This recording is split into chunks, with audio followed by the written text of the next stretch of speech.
repertório ilimitados para você. Então, nós vamos colocar aí vários repertórios para que vocês tenham a possibilidade de adquirir eles e utilizá-los, tá, gente?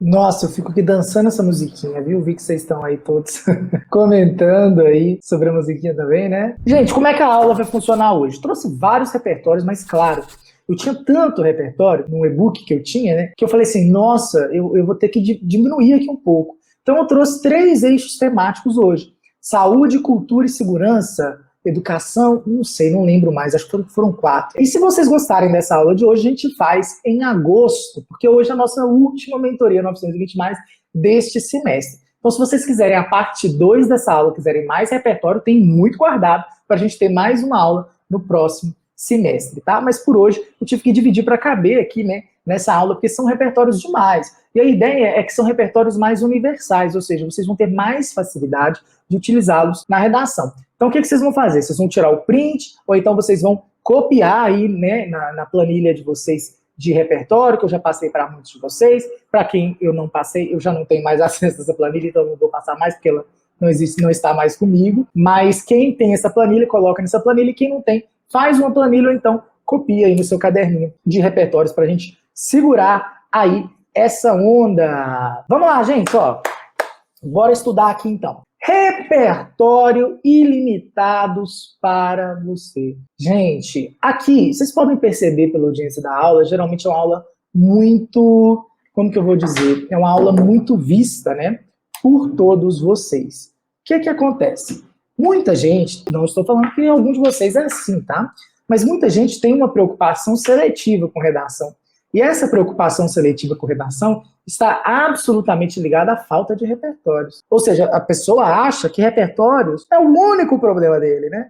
A falta de repertório seria o único problema deles. Então a gente precisa ter um olhar com carinho a mais, né, para o que são esses repertórios. Porque o repertório, ele é sim uma parte importante, mas ele passa longe de ser a totalidade, tá, do que é importante na redação. Está ali presente, mas não é só aquilo. E aí, para isso, como eu disse antes, eu dividi aqui por eixos temáticos, porque em outras mentorias, né, eu ensinei vocês a estudar e adquirir bagagem cultural por meio desses eixos temáticos para que esses repertórios sejam mais híbridos. Ou seja, o que eu quero dizer com esses repertórios sejam mais híbridos? Para que esses repertórios aí, eles se encaixem em diversos temas. Porque como nós iríamos trabalhar, sei lá, a democratização do acesso ao cinema no Brasil? É muito específico, é um recorte muito restrito. Como a gente trabalharia, né, a manipulação do comportamento do usuário por meio de controle de dados na internet?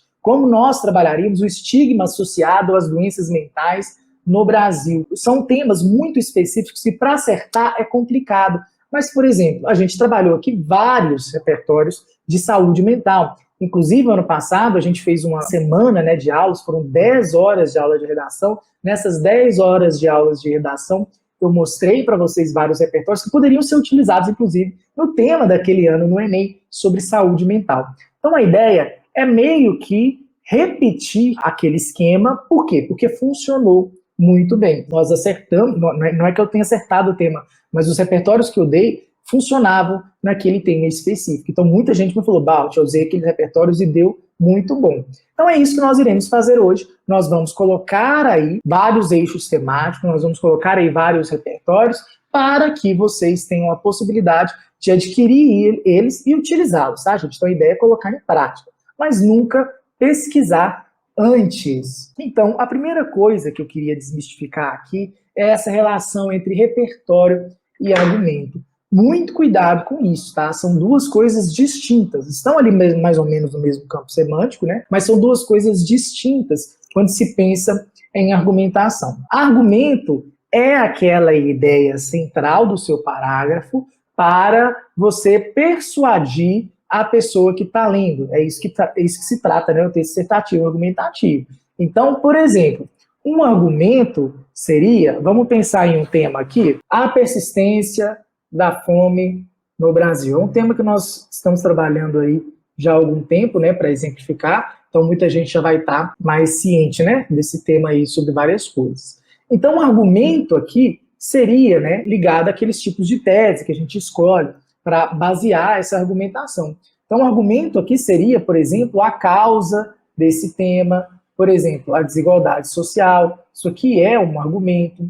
A consequência desse tema, o aumento da violência urbana no Brasil, por exemplo, ou a perpetuação da injustiça social. Então, aqui nós temos a causa e aqui a consequência do tema em questão.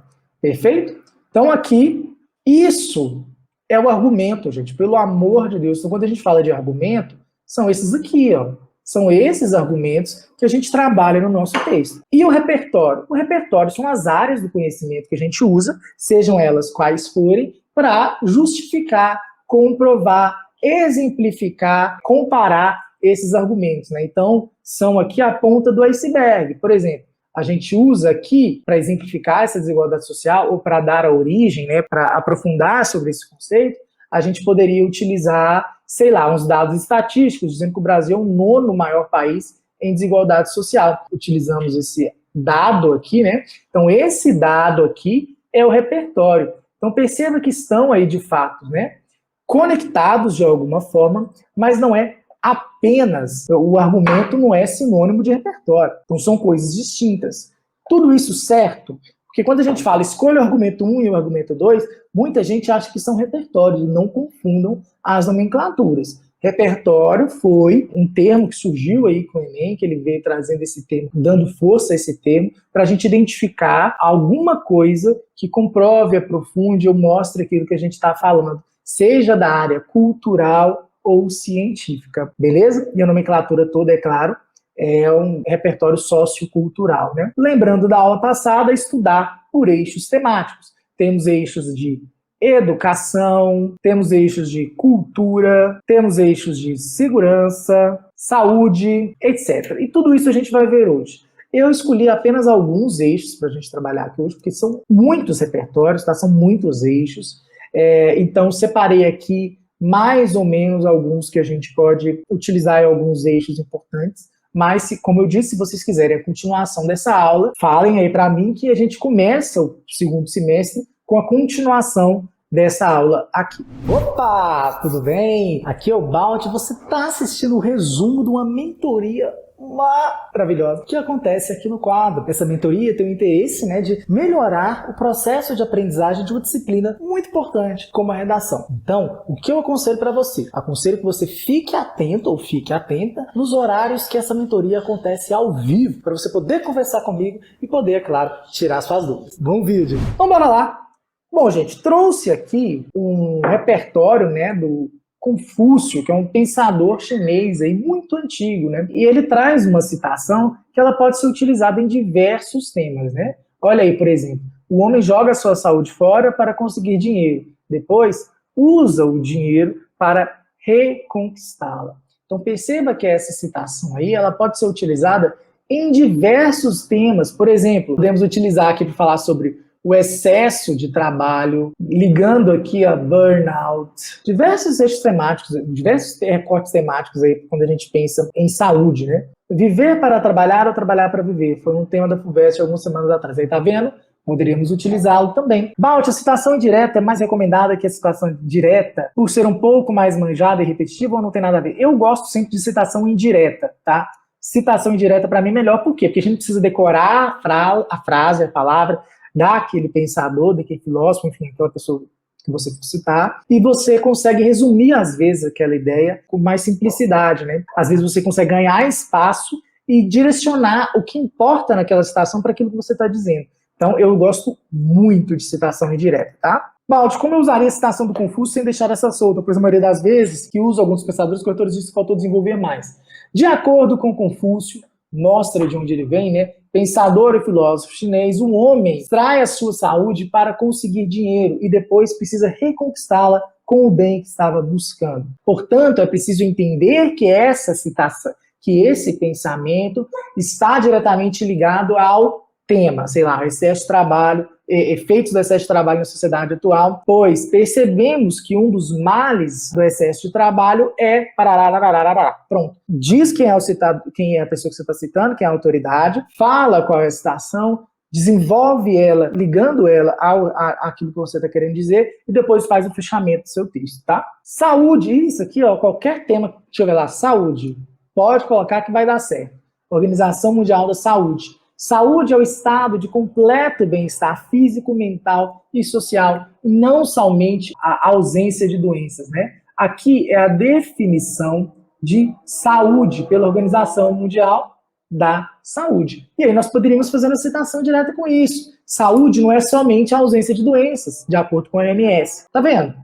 A gente tira tudo isso aqui e aí depois a gente linka com o tema. Se vocês quiserem fazer indireto, se não quiserem, manda ver aí e conecta. O que é importante é dar um detalhamento pequeno daquela pessoa ou daquela organização que estamos citando, dizer o que é importante naquela citação para o tema ou para o argumento, dizer isso expressamente no seu texto e depois fazer um fechamento, fazendo tipo um resuminho do porquê que a gente utilizou isso. Tá? Porque assim a gente faz o repertório ficar saudável. E sempre pense como posso resumir isso aqui, porque qualquer linha é uma vitória, tá bom? Hipócrates, médico e filósofo da Grécia. O homem saudável é aquele que possui um estado mental e físico em perfeito equilíbrio. Então isso aqui é uma citação de alguém que tem autoridade para falar e encaixa em vários temas, né, ligados aí à saúde emocional, saúde física, né, problemas de saúde física. Acho que qualquer tema da saúde a gente consegue encaixar essa citação, seja ela de forma direta ou de forma indireta. Beleza? Mais uma. Jiddu Krishnamurti, que é um filósofo, escritor, orador e educador indiano. E aí perceba que eu deixei uma aspas a mais, né? Não era para ter. Ele fala o seguinte: não é sinal de saúde estar bem adaptado a uma sociedade doente. Aqui a gente consegue encaixar não só em temas ligados aí à saúde, mas também a vários da cultura. Também é uma citação que ela encaixa em vários eixos temáticos, e isso é excelente. Então, assim, priorize citações que cabem em diversos temas dentro de um eixo temático, mas que citações, além de se darem bem no eixo temático em questão, por exemplo, de saúde, que também se encaixem em alguns ou vários outros temas de outros eixos temáticos. Assim, a gente sempre tem isso internalizado. E sempre são citações de fácil internalização, né? Essa aqui é bem tranquilo. Talvez o nome, né, do indiano, por conta de ser um nome estrangeiro, a gente tem um pouco de dificuldade de assimilar. Mas é possível, né? Jiddu Krishnamurti. Lindo o nome, né, inclusive. Poderíamos utilizar aí em diversos temas, em alguns eixos temáticos. Grey's Anatomy, gente, olha, isso aqui é uma série que muita gente assiste, eu nunca assisti. Mas eu sei que tem 20, né, temporadas, quase isso. Então aquela coisa, né, aquele tanto de série, aquele tanto de episódio, e tudo se passa no hospital, não é isso? Então tem tema adoidado aqui nessa série. Então se vocês gostam, né, do dia a dia, eu sei que muitos de vocês querem medicina, então assistem várias coisas, né, ligadas aí à medicina e acabam por encontrar esses seriados. E Grey's Anatomy é um desses que pode ajudar vocês demais em vários temas. E diz que é muito bacana. Eu nunca assisti, mas muita gente ama e eu tenho certeza que tem aí questão de doação de órgãos, doação de sangue, problemas de saúde mental. Eu já vi até umas coisas que encaixaram em outros eixos temáticos, como, por exemplo, o aumento do fascismo, uma série de coisas aí interessantes que vocês podem utilizar dentro dessa redação. Então, Grey's Anatomy, realmente, como o Gabriel falou, tem repertório para tudo, porque tem muita coisa aí, tá? Pode usar mais de uma série na redação? Pode, sem problema nenhum. Não tem problema. Pode utilizar mais de uma série. Eu gosto que vocês mostrem uma variedade. Então, um aluno meu mostra variedade de repertórios. Em vez de colocar 3 séries, coloca uma série, coloca uma alusão histórica, coloca uma música, né? Vai variando. Não precisa colocar 3 séries, mas se faltar, não tiver como, aí coloca, não tem problema não. Mas sempre traga uma variedade, porque isso mostra uma bagagem cultural ampla e uma ótima, né, uma excelente ligação disso tudo no seu texto. Bom, vamos para o eixo temático de cultura, e eu vou trazer um filósofo brasileiro aí, um sociólogo brasileiro, que vocês curtem muito, né? que é o Sérgio Buarque de Holanda, que ele fala sobre o homem cordial para explicar um pouquinho sobre o comportamento, né, da população brasileira. E por que é interessante, né, esse repertório aqui para a gente utilizar na nossa redação? Porque o Enem sempre tem um recorte temático voltado para o Brasil. Então, assim, é muito importante que nós tenhamos filósofos que falem sobre o comportamento brasileiro para ficar mais precisa a nossa argumentação. Mas não necessariamente precisa, tá? Vocês podem colocar qualquer outra forma. Mas aqui a gente vai direto ao ponto, como, por exemplo, a questão da cordialidade do homem brasileiro. Que é sobre o homem brasileiro ser sempre cortês, cordial, né? E fazendo essa ligação com as nossas raízes históricas, né? Qual é o motivo disso acontecer? Então, nós temos aí um repertório muito robusto que se encaixa em diversos temas. E aqui, gente, ó, o corretor até brinca, fala, nossa, homem cordial e Bauman é complicado. Mas, assim, é possível e vocês podem utilizar, não é porque uma coisa é clichê que vocês não podem utilizar. Isso é um mito aí que acontece, tá? Então, homem cordial para falar de cultura e também outro brasileiro para falar sobre brasileiro. Nós temos aqui Nelson Rodrigues. Gente, Nelson Rodrigues é um dramaturgo e pensador brasileiro mesmo, que falava sobre também o comportamento do brasileiro. E ele falava muito sobre a síndrome do vira-lata. E isso é muito utilizado e reverberado até hoje. O que isso quer dizer? É a pessoa, né, que fica ligada muito pelas questões estrangeiras, né? Ela fica querendo cultura apenas estrangeira e acaba esquecendo aí da cultura brasileira. Mas esse aspecto a gente pode relacionar também com um aumento, né, da globalização. Então só acontece essa síndrome do vira-lata, de achar que tudo brasileiro é ruim e tudo que é bom é do exterior, por causa de uma globalização muito forte e, é claro, de um processo cultural, que a globalização também é um processo cultural, muito grande, né? Então, por exemplo, hoje a gente usa os mesmos relógios, a gente usa as mesmas marcas, a gente come as mesmas comidas por causa da expansão dos restaurantes de fast food. Então é um problema, né, que nós temos aí com a globalização alavancada do jeito que está. Esse pensamento do Nelson Rodrigues vai muito de acordo com isso. Então, muito cuidado para não culparem o brasileiro, né, a pessoa que está lá com síndrome de vira-lata, por simplesmente falar, brasileiro é uma droga. Não é bem assim. Nós temos esse posicionamento na cultura brasileira por conta de uma globalização massiva, tá? E essa globalização ela vem quase como uma forma de colonização moderna, né? Que ela vem por meio das empresas, colocando costumes estrangeiros na nossa sociedade.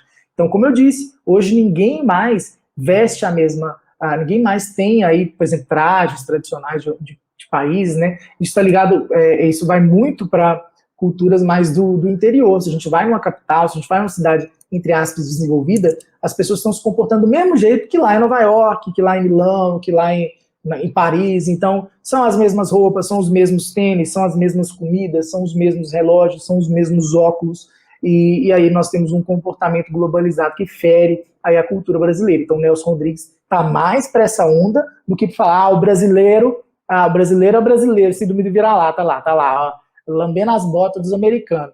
Mas é mais fundo do que isso. Beleza? Nós também, para falarmos sobre a cultura brasileira, nós podemos utilizar os movimentos aí, as escolas literárias que trabalhavam a nacionalidade, né? A questão do patriotismo.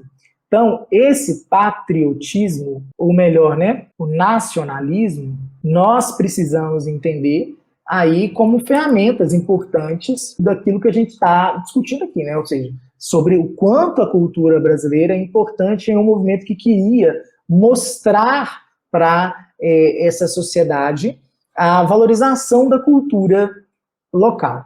Então, o romantismo, de maneira como está colocado aqui bem rasamente, ele trouxe isso também, dessa valorização cultural. Mas, quando se fala em modernismo, nós temos vários aspectos aí que mostram um pouquinho, né, como que era essa cultura. E aí a gente percebe que o modernismo já bem, né, o modernismo tá bem próximo da gente, aí se deu aí na semana de 29, né? Na semana de 22, perdão. Então, é isso, nós poderíamos utilizar também qualquer livro que traga isso, ou se não vier nenhum dos livros, ou nenhuma obra, ou alguma pintura, alguma escultura, qualquer coisa desses movimentos, vocês trazem apenas o conceito disso e link a esse conhecimento da literatura. Então, fala, de acordo com a literatura, a escola literária do romantismo trazia a valorização, mesmo que rasa, da cultura brasileira. Assim, blá, blá, blá, e aí você linka com o tema que estiver ali de acordo com isso. Bom, Para falarmos de cultura, também temos o artigo 215 da Constituição Federal, que fala que o Estado garantirá a todos o pleno exercício dos direitos culturais e acesso às fontes de cultura nacional e apoiará e incentivará a valorização e a difusão das manifestações culturais. Será que isso acontece na prática? Tirem print aí para depois dar uma olhada nesse artigo, porque para entender como isso pode encaixar em diversos temas sobre acesso à cultura, como em 2019, ou qualquer outra coisa de incentivar, né, a cultura popular, por exemplo. Então, é um artigo que cabe em vários temas. Se não lembrar do artigo, coloca apenas Constituição Federal. Não tem problema nenhum, tá? Desde que você faça essa ligação aí com o tema. Beleza? Aqui, Albert Camus tem uma citação que encaixa em diversos eixos aqui de cultura. Sem a cultura e a liberdade relativa que ela pressupõe, a sociedade, por mais perfeita que seja, não passa de uma selva. Percebam que é uma citação difícil demais, mas se a gente fizer uma citação indireta, segundo Albert Camus, sem a cultura, a sociedade não passa de uma selva. Perceba que a gente reduz aí muitas linhas e a gente consegue encaixar essa citação em vários temas, tá? Então, Albert Camus, salvo engano, ele é franco-argelino. Tá, gente, vamos ver só sobre educação e aí não vai dar mais tempo. Então, ó, para falar de educação, temos a Constituição Federal, que no artigo 205 fala: a educação, direito de todos e dever do Estado e da família. Então perceba, gente, que é também dever da família fiscalizar essas coisas, sabe? Fiscalizar as escolas, identificar esses problemas estruturais, porque a Constituição está dizendo isso. Será promovida e incentivada com a colaboração da sociedade, visando ao pleno desenvolvimento da pessoa, seu preparo para o exercício da cidadania e sua qualificação para o trabalho. Perceba, então, que o Estado tem dever de dar educação para todas as pessoas e que essa educação seja efetiva. Então, em temas que estão ligados à educação, ou quando a gente usa a educação ineficaz como argumento, como causa de diversos temas, de diversos eixos temáticos, a gente pode utilizar o artigo 205. Se não lembrar o artigo 205, pode simplesmente utilizar a Constituição Federal e falar sobre isso, que é dever do Estado e da família dar educação a todas as pessoas, e isso é parte importante do preparo para o exercício da cidadania. Outra citação muito clichê, mas que salva qualquer um em vários temas do eixo educação, ou inclusive de vários temas, de diversos eixos temáticos, mas que a gente tem, de certa maneira, o argumento, a falta de educação eficaz, por exemplo, é o Immanuel Kant, né, que ele fala que o homem não é nada além daquilo que a educação faz dele. A gente tem aí uma citação bem coringa e que se encaixa em uma infinitude de temas. Sempre tenham essa citação na manga, porque ela vai salvar vocês, hein? E isso é verdade. Temos aqui esse documentário que está no YouTube, que é o Quando Sinto Que Já Sei, tá? É um documentário muito bacana que ele fala sobre a educação pública brasileira historicamente e sobre o movimento aí de novas possibilidades de educação que é incrível. Assistam muito, assistam mais. E nós vamos parar por aqui hoje. Quem quer a continuação dessa aula no segundo semestre, na primeira semana de aula, comenta aí. Quero, hashtag, quero mais. Quero ver quem quer mais. Quem não quiser, comenta, não quero não. Mas eu acho que ia ser bacana, porque tem vários repertórios aí que a gente pode utilizar, tá? Então nós temos ainda eixo de segurança, eixo do meio ambiente, tem política, tem coisa demais. Então nós vamos ter aí mais e mais repertórios para vocês, e a ideia, gente, é que sejam repertórios que ajudem em vários temas mesmo, beleza? Grande beijo, fui!